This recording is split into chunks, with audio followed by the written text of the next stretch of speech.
Hey guys, welcome back to my YouTube channel. और मैं आशा करता हूँ कि आप सभी ठीक होंगे। तो फिर गाइस, आज हम देखने वाले हैं कम्युनिटी। इससे पहले जो है मैंने पॉपुलेशन, इकोलॉजी, इकोसिस्टम ये सारा कुछ जो है बता दिया है। अगर नहीं देखे हैं तो फिर डिस्क्रिप्शन में लिंक दिया हुआ है, आप लोग जाके चेक कर सकते हैं। और वही मैं बात करूँ बॉटनी का, तो फिर बॉटनी का भी जो है नोट्स वगैरह अपलोड हो गया है, चेक वगैरह कर लेंगे। ठीक है, डिस्क्रिप्शन में लिंक दे दिया है मैंने। तो बेसिकली कम्युनिटी के बारे में जो है आज हम क्या क्या देखेंगे वो हम देख लेते हैं। सिनॉप्सिस इसका, सबसे पहला तो इसका इंट्रोडक्शन देखेंगे, फिर इसी में इसका डेफिनेशन भी देख लेंगे। फिर समुदाय की जो संरचना है गाइस वो हम देख लेंगे, स्ट्रक्चर ऑफ कम्युनिटी। फिर समुदाय का जो स्तरण है वो हम देखेंगे। स्तरण अर्थात उसको जो है कम्युनिटी को जो है स्तर में जो है बांटा गया है। ठीक है, तो फिर समुदाय का स्तरण हम देखेंगे। फिर समुदाय में आवर्तिता, आवर्तिता अर्थात गाइस समुदाय में ना परिवर्तन होता है, जैसे कि मौसम वगैरह में परिवर्तन होता है, जिसके कारण जो है समुदाय में भी परिवर्तन होता है, तो फिर उसे जो है समुदाय आवर्तिता कहते हैं। फिर आता है समुदाय का क्लासिफिकेशन। ठीक है, तो फिर क्लासिफिकेशन भी हम देखने वाले हैं समुदाय का। तो फिर ये सारा कुछ जो है हम देखने वाले हैं। तो फिर चलिए बिना स्किप की वीडियो पे बनी रहिए। अगर चैनल पे नए हैं तो फिर चैनल को सब्सक्राइब जरूर कीजिएगा, क्योंकि केमिस्ट्री, जियोलॉजी और बॉटनी से रिलेटेड नोट्स जो है आपको इस चैनल पे मिलते हैं। तो फिर चलिए बिना देर करते हुए हम आज का टॉपिक हमारे स्टार्ट करते हैं, कम्युनिटी। चलिए इंट्रोडक्शन देखते हैं गाइस। इंट्रोडक्शन देखने से पहले मैं आप लोगों को बता दूं, हमने जो है पॉपुलेशन पढ़ा था ना, समष्टि। तो फिर समष्टि में क्या होता है, हम किसी एक ही जाति के जीवों के बारे में पढ़ते हैं। ठीक है, वो केवल एक ही जाति के बारे में होता है, जाति जो है ना, समष्टि जो है। और जो पॉपुलेशन है गाइस वो बहुत सारे जातियों का होता है ना। समुदाय अर्थात विभिन्न जातियों का समूह जब रहता है एक साथ, तब उसे जो है कम्युनिटी कहते हैं। ठीक है, जैसे कि हम इंसानों में ही बात करें तो फिर हमारे में भी बहुत सारे समाज के लोग होते हैं ना, जैसे कि निषाद वगैरह है और साहू है और अनेक जाति के लोग जो है हम रहते हैं, तो फिर उनको एक साथ हम क्या कहेंगे, कम्युनिटी कहेंगे। ठीक है, तो फिर उसी प्रकार जो है जीवों में भी जो है कई सारे जीव आ जाते हैं, जैसे कि पेड़ पौधा और बहुत सारी चींटी, बहुत सारे खरगोश, बहुत सभी प्रकार के एनिमल जब एक साथ रहते हैं, है ना, सभी एनिमल्स का समूह जब एक साथ रहता है तब उसको जो है कम्युनिटी कहते हैं। तो फिर उसी के बारे में हम देखने वाले हैं इंट्रोडक्शन में। चलिए देखते हैं। ठीक है, एक विशेष स्थान में स्थित एक ही जाति या घनिष्ठ रूप से संबंधित जातियों के जीवों की संख्या को जनसंख्या, समष्टि या पॉपुलेशन कहते हैं। ठीक है, जो कि मैंने पहले ही आप लोगों को बताया, जो किसी जीवीय प्रदेश में रहने वाले एक ही जाति के जीवों को निरूपित करते हैं, जो कि किसी विशिष्ट स्थान में जो है पाए जाने वाले किसी एक जीव को जो है निरूपित करते हैं। ठीक है, एक ही जाति के जीवों को निरूपित करते हैं तथा विभिन्न जातियों की छोटी छोटी इकाइयां मिलकर समुदाय बना दिया है। देखिए गाइस, यहाँ पर लिखा है विभिन्न जातियां, है ना, विभिन्न जातियों की छोटी छोटी इकाइयां जो है मिलकर समुदाय बनाती है, मतलब इसी में जो है अनेक सारे जीव रहेंगे, है ना, तो फिर उसको जो है कम्युनिटी कहेंगे। फिर इधर देख लीजिए, मैंने छोटा सा और लिखा है, विभिन्न जातियों के समूह को जो है समुदाय कहते हैं। याद रखने के लिए, माइंड में बिठाने के लिए ये वाला जो है बहुत ही सरल है ना। विभिन्न जातियों के विभिन्न जातियों के समूह को जो है समुदाय या कम्युनिटी कहते हैं। तो फिर ये हो गया हमारा इंट्रोडक्शन। आई होप आप लोगों को समझ आया होगा कि समुदाय क्या है। समुदाय जो है विभिन्न जातियों के विभिन्न जातियों के जीवों का जो है समूह है। ठीक है गाइस। सेकंड हम देखने वाले हैं गाइस समुदाय की संरचना, है ना, स्ट्रक्चर ऑफ कम्युनिटी। समुदाय की कैसी संरचना पाई जाती है उसको हम देखने वाले हैं। ठीक है, समुदाय मुख्य 3 वर्गों का बना होता है। ठीक है गाइस, हम अगर समुदाय का स्ट्रक्चर देखें तो समुदाय जो है 3 वर्गों का बना होता है, या 3 कंपोनेंट्स के जो है बने होते हैं। पहला जो है प्रोड्यूसर है, दूसरा जो है उपभोक्ता है, और थर्ड जो है आप अलग से भी लिख सकते हैं अपघटक को, है ना, जो कि मैंने उपभोक्ता में ही शामिल कर दिया है। तो फिर चलिए सबसे पहला तो जो है प्रोड्यूसर हम देख लेते हैं। प्रोड्यूसर आप लोगों को पता ही है गाइस, इसमें जो है सारे हरे प्लांट्स आते हैं, है ना, जो कि प्रकाश संश्लेषण यानी कि फोटोसिंथेसिस की क्रिया द्वारा जो है अपना भोजन स्वयं बनाते हैं। तो फिर ये सारा कुछ जो है आप लोग लिख लेंगे, है ना। फिर कंज्यूमर, कंज्यूमर में आता है, ये सभी अपना जो है भोजन स्वयं नहीं बनाते हैं और ये जो है प्रोड्यूसर पर जो है डिपेंड रहते हैं। तो फिर इनको जो है उपभोक्ता कहते हैं, और इनको जो है प्राथमिक उपभोक्ता, द्वितीयक उपभोक्ता, तृतीयक उपभोक्ता और अपघटक में जो है बांटा गया है। ठीक है, आप अपघटक को जो है थर्ड करके भी अलग से लिख सकते हैं, और इन सभी को जो है अच्छे से परिभाषित भी कर सकते हो, लेकिन नोट्स मतलब नोट्स लंबा हो जाएगा करके मैंने यहाँ पर नहीं बताया। इतना भी लिखोगे तो भी जो है चलेगा। ठीक है, अब चलिए देखते हैं समुदाय का स्तरण।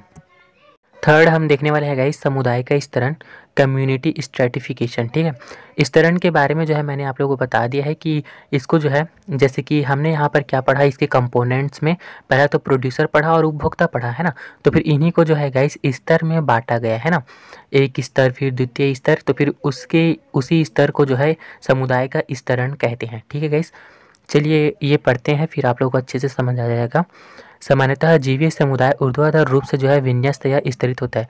ऊर्ध्वाधर आप लोगों को पता ही है, ऐसे लंबवत है ना, ऐसे लंबवत को जो है ऊर्ध्वाधर कहते हैं, और ऐसे जैसे रहता है उसको क्षैतिज कहते हैं। ठीक है, तो फिर समुदाय का जो स्तरण है वो ऊर्ध्वाधर होता है। ठीक है गाइस, किसी माध्यम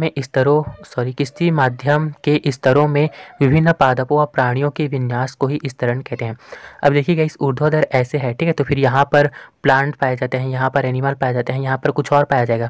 तो फिर इस ऊर्ध्वाधर में जो है जीवों को जब हम विन्यस्त करते हैं कि यहाँ पर प्लांट है, यहाँ पर जीव है, यहाँ पर कुछ अन्य चीज़ है करके, तो फिर देखिए यहाँ पर आ गया प्लांट, यहाँ पर आ गया एनिमल, यहाँ पर कुछ और जीव आ गए, तो फिर एक प्रकार से स्तर में डिवाइड हो गए, है ना। तो फिर उसी को ही जो है समुदाय का स्तरण कहते हैं। ठीक है, जीवों को जो है एक एक स्तर में जो है रखना समुदाय का स्तरण कहलाता है। अब चलिए देखते हैं इसके बारे में अच्छे से। तो फिर समुदाय स्तरण को जो है गाइस हम दो तरीके से समझेंगे। ठीक है, पहला जो है स्थलीय समुदाय में स्तरण, यानी कि जो स्थल रहेगा उसके कम्युनिटी में जो स्तरण पाया जाएगा उसको। फिर जलीय समुदाय में स्तरण दिखेंगे। ठीक है, तो फिर स्थलीय में आप लोग क्या क्या देख सकते हैं, जैसे कि ग्रास लैंड है और जंगल का है, ये सारा कुछ जो है स्थलीय समुदाय के स्तरण में जो है आ जाएगा। ठीक है, तो फिर चलिए देखते हैं, इसमें प्रायः दो मूल स्तर होते हैं। ठीक है गाइस, जो स्थलीय समुदाय होता है उसमें जो है प्रमुख जो है दो स्तर होते हैं। ठीक है, पहला जो है सूर्य के प्रकाश वाला ऊपरी या सुप्रकाशित क्षेत्र। ठीक है गाइस, अब सूर्य का प्रकाश तो आना संभव ही है ना गाइस। तो फिर चलिए देखते हैं, अब सूर्य का प्रकाश आ रहा है तो फिर यहाँ पर क्या पाए जाएंगे, उत्पादक पाए जाएंगे। ठीक है, तो फिर इसमें जो है सपोषी अर्थात उत्पादकों की जो है बहुलता होती है। सूर्य के प्रकाश वाले ऊपरी क्षेत्र में जो है स्वपोषी अर्थात उत्पादकों की जो है बहुलता होती है। ठीक है गाइस, अब चलिए देखते हैं निचला वाला क्षेत्र, नीचे का पुनर्योजित उपभोक्ता क्षेत्र। यहाँ पर जो है उपभोक्ता रहेंगे। ठीक है, निचले का पुनर्योजित उपभोक्ता क्षेत्र नाम से ही स्पष्ट है, इसमें विषम पोषकों की बहुलता होती है। उदाहरण के लिए घास स्थल समुदाय में 3 स्तर भूमिगत, तलीय व शाकीय स्पष्ट होते हैं। देखिए गाइस, हमने जो है ये उदाहरण के लिए यहाँ पे क्या लिया है, ग्रासलैंड समुदाय है ना। इस ग्रासलैंड में जो है कौन कौन से स्तर पाए जाते हैं, 3 स्तर पाए जाते हैं। पहला जो है भूमिगत, दूसरा है तलीय और तीसरा जो है शाकीय। ठीक है, अब चलिए इन तीनों में जो है कौन कौन से ये तीनों क्षेत्र हैं, इनमें क्या क्या पाया जाता है वो हम देख लेते हैं। सबसे पहला है भूमिगत स्तर, है ना। तो फिर भूमिगत नाम से स्पष्ट है गाइस, भूमि के अंदर, है ना। तो फिर चलिए देखते हैं, भूमिगत स्तर में मुख्य वनस्पति की जड़ें होती है तथा भूमि में अनेक बैक्टीरिया, कवक, प्रोटोजोआ तथा केचुए, कीट आदि वास करते हैं। ठीक है, जो मिट्टी में कौन कौन से एनिमल रहेंगे उसके बारे में जो है आपको लिखना है। तो फिर भूमि में जड़ भी होता है, आप लोगों को पता है, अनेक सारे वनस्पति उगते हैं, है ना, अनेक सारे प्लांट्स है उगते हैं, तो फिर उनकी जड़ी पाई जाती है। फिर केचुए भी पाए जाते हैं एनिमल मतलब मिट्टी के अंदर, बैक्टीरिया, प्रोटोजोआ भी जो है पाए जाते हैं। तो फिर ये जो है भूमिगत स्तर में आ जाएंगे। अब देखते हैं तलीय स्तर। तलीय स्तर अर्थात गाइस जो मिट्टी का सरफेस है उसके बारे में पढ़ेंगे, है ना। तो फिर तलीय स्तर या घास स्थल में फर्श पर वनस्पति के आधार भाग सहित घास कुल के अनेक पौधे मिलते हैं। सरफेस में आप लोग देखे होंगे गाइस, मिट्टी का जो सतह होता है उसमें जो है अनेक प्रकार के घास के जो है प्लांट्स जो है हमें मिलते हैं। तो फिर उसी के बारे में लिखा है। फिर देखते हैं, जंतुओं में कीट, मकड़ी, लिजार्ड तथा अन्य जीव वनस्पति मिलते हैं, और उसके सरफेस पे जो है हम छिपकली वगैरह भी देखते हैं ना, कीट, मकड़ी वगैरह ये सभी जो है हम, और बहुत सारे एनिमल जो है हम उसके सरफेस पे देखते हैं। अब शाकीय स्तर। शाकीय स्तर में पौधे के ऊपरी भाग सम्मिलित होते हैं जिसमें शाखाओं सहित संपूर्ण पौधा आता है। ठीक है, तो फिर ये हो गया हमारा ग्रास लैंड का जो है स्तरण, है ना। हमने क्या क्या देखा, पहला तो स्थलीय समुदाय में सूर्य के प्रकाश वाला ऊपरी क्षेत्र या सुप्रकाशित क्षेत्र। अब यहाँ पर जो है प्लांट ही बस रहेंगे गाइस, सुप्रकाशित क्षेत्र यानी कि ये प्रकाश संश्लेषण की क्रिया करेंगे। ठीक है, फिर निचले का पुनर्योजित उपभोक्ता क्षेत्र जिसमें जो है विषमपोषी जीव रहेंगे। ठीक है, जिसको हम कंज्यूमर हम बोल सकते हैं। फिर जो है आप जो है एग्जाम्पल के लिए जो है घास का स्थल, आप घास स्थल समुदाय का जो है आप यहाँ पर एग्जाम्पल दे देंगे। तो फिर इसको जो है 3 स्तरों में बांटा गया है, भूमिगत, तलीय व शाकीय। भूमिगत अर्थात भूमि में जो जो पाया जाता है वो, फिर तलीय यानी कि मिट्टी के सरफेस में क्या क्या पाया जाता है उसको बताना, फिर शाकीय में जो है प्लांट का ऊपर का भाग आ जाएगा, है ना। तो फिर देखिए गाइस यहाँ पर जो है हमने क्या किया है, प्लांट, एनिमल और अन्य जीवों को जो है क्या बोलते हैं, एक एक स्तर में बांटा गया है ना। तो फिर इसी एक एक स्तर में बांटना ही जो है समुदाय का स्तरण कहलाता है। ठीक है गाइस, आई होप आप लोगों को समझ आया होगा। अब चलिए देख लेते हैं जलीय वाला।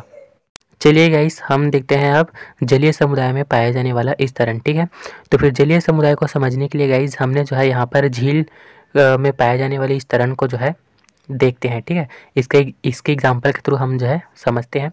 तो फिर इसमें जो है 3 स्तर पाया जाता है। ठीक है गाइस, लिटोरल जोन, सब लिटोरल जोन और प्रोफंडल जोन। ठीक है गाइस, 3 स्तर पाया जाता है। तो फिर चलिए लिटोरल जोन क्या होता है वो हम देख लेते हैं। यह उथले पानी का प्रदेश है। यहाँ पर मतलब उथले पानी मतलब क्या समझते हो, यहाँ पर जो है थोड़ा सा उभरा हुआ मिट्टी रहेगा, है ना, और उस पर जो है पानी रहेगा। ठीक है, इसमें सूर्य का प्रकाश जो है नीचे तक जाता है। ठीक है, जो सूर्य का प्रकाश है वो पूरा भूमि तक जो है जाता है। ठीक है, तो फिर इसे जो है लिटोरल जोन कहते हैं। अब आता है सब लिटोरल जोन। यह लिटोरल जोन से नीचे वाला भाग होता है जहां प्रकाश की पूरी मात्रा जो है नहीं पहुंच पाती है। ठीक है गाइस, जो सब लिटोरल जोन है यहाँ पर जो है प्रकाश की जो पूरी मात्रा है वो मिट्टी के सरफेस तक जो है नहीं पहुंच पाता है। ठीक है, इस भाग में प्लैंकटॉन्स, नेक्टॉन्स आदि जो है पाए जाते हैं और इसमें जो है प्लांट्स वगैरह पाया जाएगा क्योंकि यहाँ पर जो है प्रकाश है। ठीक है गाइस, आप यहाँ पर मेंशन कर सकते हैं कि इसमें जो है प्लांट्स वगैरह पाए जाते हैं और इसमें जो है प्लांट्स जो है नहीं पाया जाता, केवल प्लैंकटॉन्स और नेक्टॉन्स जो है पाए जाते हैं। फिर आता है प्रोफंडल जोन। प्रोफंडल जोन जो है गाइस, यहाँ पर तो जो है प्रकाश की एक भी मात्रा जो है नहीं जाती है। ठीक है, यह सबसे निचला या गहरा भाग होता है जहाँ प्रकाश जो है बिल्कुल भी नहीं पहुँच पाता है। अब यहाँ पर प्रकाश वगैरह नहीं पहुँच रहा है गाइस, तो फिर यहाँ पर तो कुछ भी नहीं उगेगा, है ना, यानी कि प्लांट्स वगैरह का तो नामो निशान ही नहीं रहेगा। तो फिर यहाँ केवल जो है डिकम्पोजर्स बस होते हैं, है ना, अब घटक बस जो है यहाँ पर होते हैं। तो फिर ये हो गया हमारा प्रोफंडल जोन। ठीक है गाइस, जलीय स्तर में कौन कौन सा इस मतलब जलीय समुदाय को हमने 3 स्तरों में बांटा गया है। बांटे हैं लिटोरल जोन, सब लिटोरल जोन और प्रोफंडल जोन। लिटोरल जोन जो है उथला पानी का प्रदेश है जहाँ पर सूर्य का प्रकाश जो है मिट्टी तक पहुँच पाता है। ठीक है, और इसमें प्लांट्स वगैरह उगते हैं। फिर सब लिटोरल जोन, इसमें क्या होता है कि लिटोरल जोन के निचला वाला क्षेत्र है, यहाँ पर जो है सूर्य का प्रकाश आधा पहुँचता है और आधा में जो है नहीं पहुँच पाता है। ठीक है, उसके बाद आता है प्रोफंडल जोन। तो फिर प्रोफंडल जोन में जो है सूर्य का प्रकाश जाता ही नहीं है, इसी वजह से यहाँ पर जो है डिकम्पोजर्स वगैरह पाया जाता है। ठीक है गाइस, समझ में आ गया।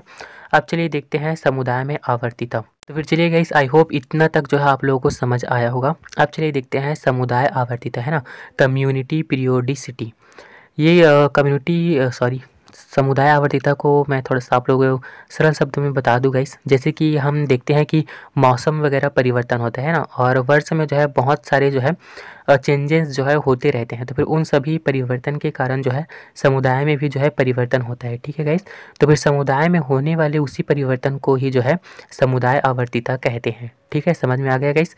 बहुत सारे वर्षा भी होता है, ग्रीष्म ऋतु भी होता है, तो फिर कई बार गर्मी के कारण अनेक जीव मर जाते हैं, है ना, बरसात वगैरह के कारण भी जो है जीव वगैरह में जो है समुदाय में जो है बहुत इफेक्ट पड़ता है।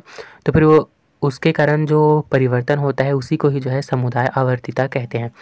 तो फिर चलिए देखते हैं कम्युनिटी पीरियोडिसिटी। किसी समुदाय के जीवों में होने वाले परिवर्तन को समुदाय आवर्तिता कहते हैं। ठीक है, जो कि मैंने पहले ही एक्सप्लेन कर दिया है। समुदाय आवर्तिता निम्नलिखित किसी भी कारण हो सकता है। अब जो समुदाय में जो आवर्तिता है वो किस किस कारण होता है, चलिए वो हम देखने वाले हैं। ठीक है, कौन कौन से कारण जो है इनमें आवर्तिता होता है। फर्स्ट देखते हैं मौसम या ऋतुनिष्ठ आवर्तिता। ठीक है, इस मौसम और ऋतु में परिवर्तन होता है, आप लोग जानते ही हैं। तो फिर इसके परिवर्तन के कारण कम्युनिटी में भी जो है चेंजेस होता है। तो फिर वो सारे आवर्तिता को जो है हम इसमें देखने वाले हैं। चलिए, मौसमी परिवर्तन समुदाय के जीवों में जनन चक्र के फलस्वरूप होता है। समुदाय के विभिन्न जीवों में जनन का समय अलग अलग होता है। स्थलीय समुदायों में ताप परिवर्तन उत्पन्न कर देते हैं। इन्हीं परिवर्तनों के फलस्वरूप जो है जीव शीत निष्क्रियता, ग्रीष्म निष्क्रियता प्रदर्शित करते हैं। विभिन्न ऋतुओं जैसे वर्षा के कारण भी जो है समुदाय में आवर्तिता होता है। ठीक है इस मौसम वगैरह में जब परिवर्तन होगा तो फिर उस परिवर्तन के कारण जो है कम्युनिटी में भी कुछ कुछ चेंजेस होते हैं। तो फिर उसी चेंजेस को जो है मौसमी या ऋतुनिष्ठ आवर्तिता जो है हम कहते हैं। जैसे कि आप लोगों को पता ही है कि सभी एनिमल जो है डिफरेंट डिफरेंट मौसम में जो है रिप्रोडक्शन करते हैं, है ना, जनन वगैरह करते हैं और विभिन्न विभिन्न मौसमों जो है जीवों को उत्पन्न करते हैं। तो फिर इसके कारण भी जो है कम्युनिटी में परिवर्तन होता है। तो फिर मौसम के कारण भी जो है परिवर्तन होता है। ठीक है, और वहीं हम वर्षा ऋतु की बात करें तो फिर वर्षा जब होगा तो फिर जब अधिक वर्षा वगैरह हो जाता है गाइस, तो फिर क्या करते हैं एनिमल जिस जगह में रहते हैं उस जगह में पानी वगैरह पूरा भर जाता है। तो फिर वो अगले दूसरे स्थान पर जो है प्रवास कर जाते हैं, जिससे जो है उनके ऊपर भी परिवर्तन होता है। तो फिर ये सारा कुछ जो है इसमें लिखा हुआ है। और शीत निष्क्रियता, ग्रीष्म निष्क्रियता मैं बता दूं गाइस, कई जीव जो है शीत वगैरह में जो है सहन नहीं कर पाते हैं ना, तो फिर वो जो है मर जाते हैं। तो फिर उसको जो है शीत निष्क्रियता भी कहते हैं और वैसे ही जो है ग्रीष्म निष्क्रियता है। ठीक है गाइस, तो फिर समझ में आ गया मौसम या ऋतुनिष्ठ आवर्तिता क्या होता है। मौसम में परिवर्तन होगा, उसी की वजह से जो है समुदाय में भी परिवर्तन होगा, जिसे हम मौसमी या ऋतुनिष्ठ आवर्तिता कहते हैं। अब चलिए देखते हैं गाइस चांद आवर्तिता। ठीक है गाइस, चांद आवर्तिता आप मतलब क्या समझते हो? चांद के कारण होने वाले परिवर्तन को जो है चांद आवर्तिता कहते हैं। ठीक है गाइस, चलिए देखते हैं। यह केवल समुद्री जीवों में पाया जाता है। जो चांद आवर्तिता है केवल समुद्री समुदाय में भी जो है पाया जाता है। चंद्रमा के गुरुत्वीय बल से जो है उत्पन्न ज्वार भाटा उथले जल में रहने वाले जीवों को जो है अत्यधिक प्रभावित करते हैं। ठीक है गाइस, आप लोगों ने ज्वार भाटा सुना है ना, वो जो है समुद्र में उठते हैं लहर वगैरह, उसको बोलते हैं। ठीक है, तो फिर वो जो है चांद के कारण होता है। तो फिर चांद के कारण होता है तो फिर ज्वार भाटा के कारण जो है जो समुद्र के निकट स्थित होते हैं ना जीव, उनको जो है प्रभावित करते हैं। ठीक है, चलिए देखते हैं। उदाहरण के लिए जो है पोलीकिट्स है जो प्रत्येक चंद्र माह में जो है 2 बार अंड जनन करती है। ठीक है, तो फिर ये समझ में आ गया कि चांदावर्तिता होता क्या है। चांद के कारण समुदाय में होने वाले परिवर्तन को जो है चांदावर्तिता कहेंगे। फिर है हमारा लास्ट आवर्तिता, दैनिक अथवा दिनावाश आवर्तिता। ठीक है, दैनिक अर्थात क्या समझ रहे हो? दैनिक अर्थात रोज, है ना। तो फिर रोज जो है रोज किसी कोई ना कोई परिवर्तन होगा, जिससे जो है समुदाय में भी परिवर्तन होगा, है ना। तो फिर उन सभी परिवर्तन को जो है दैनिक अथवा दिनावाश आवर्तिता कहते हैं। जैसे कि इसके अंतर्गत जो है रात व दिन के समय जीवों में होने वाले परिवर्तन को जो है दिनावाश आवर्तिता या दैनिक आवर्तिता कहते हैं। जैसे कि दिन और रात में क्या क्या परिवर्तन होता है गाइस, स्ट्रोमा का खुलना और स्ट्रोमा का बंद हो रहा है ना, रंध्र का खुलना और बंद होना। तो फिर ये सारा कुछ चीज़ जो है प्रकाश संश्लेषण वगैरह जो है ये सारा कुछ दैनिक अथवा दिनावाश आवर्तिता में आ जाएगा। तो फिर ये हो गया गाइस हमारा समुदाय में आवर्तिता। आई होप आप लोगों को समझ आया होगा। अब चलिए इसका जो है क्लासिफिकेशन देख लेते हैं। चलिए गाइस 5 पॉइंट हमारा देख लेते हैं। समुदाय का वर्गीकरण, है ना, क्लासिफिकेशन ऑफ कम्युनिटी। तो फिर गाइस क्लार्क ने जो है समुदाय को जो है उसके आवास, है ना, जहाँ पर वो रहते हैं, और जातीय संगठन, जो उसका जातीय संगठन है उसको, और क्लासिफिकेशन, है ना, सभी जीवों का जो है क्लासिफाइड किया जाता है, आप लोगों को पता ही है। और उसके भौगोलिक आधारों पर जो है निम्न प्रकार में बांटा है। ठीक है, इन सभी के आधार पर जो है कम्युनिटी को जो है निम्न प्रकार में जो है बांटा है। ठीक है, किसने बांटा है? क्लार्क ने।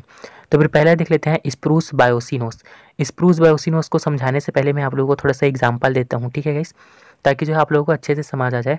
जैसे कि हम जंगल का एग्जांपल लेते हैं। जंगल में क्या होता है कि शेर, चीता वगैरह रहते हैं ना, ये जो है मांसाहारी जीव हैं। अब ये मांसाहारी जीव जो है किस पे डिपेंड रहते हैं? जैसे कि हम मान लेते हैं हिरण और नीलगाय पर जो है डिपेंडेंट है। ठीक है, तो फिर यहाँ पर ये नीलगाय और हिरण क्या कर रहे हैं?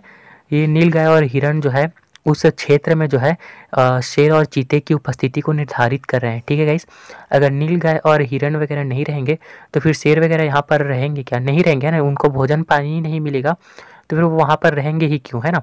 तो फिर यहाँ पर हिरण और नीलगाय जो है शेर और चीते की जो है उपस्थिति को निर्धारित कर रहे हैं।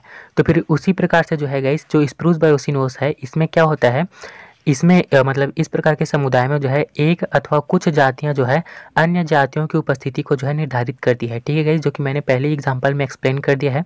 जैसे कि हिरण वगैरह जो है शेर की उपस्थिति को जो है निर्धारित करते हैं। ठीक है, तो फिर वही लिखा है, इस समुदाय में एक अथवा कुछ जातियां जो है अन्य जातियों की उपस्थिति को निर्धारित करती है।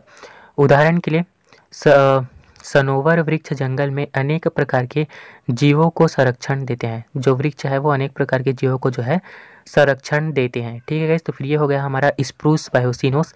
अब देखते हैं ओक हिकोरी बायोसिनोस।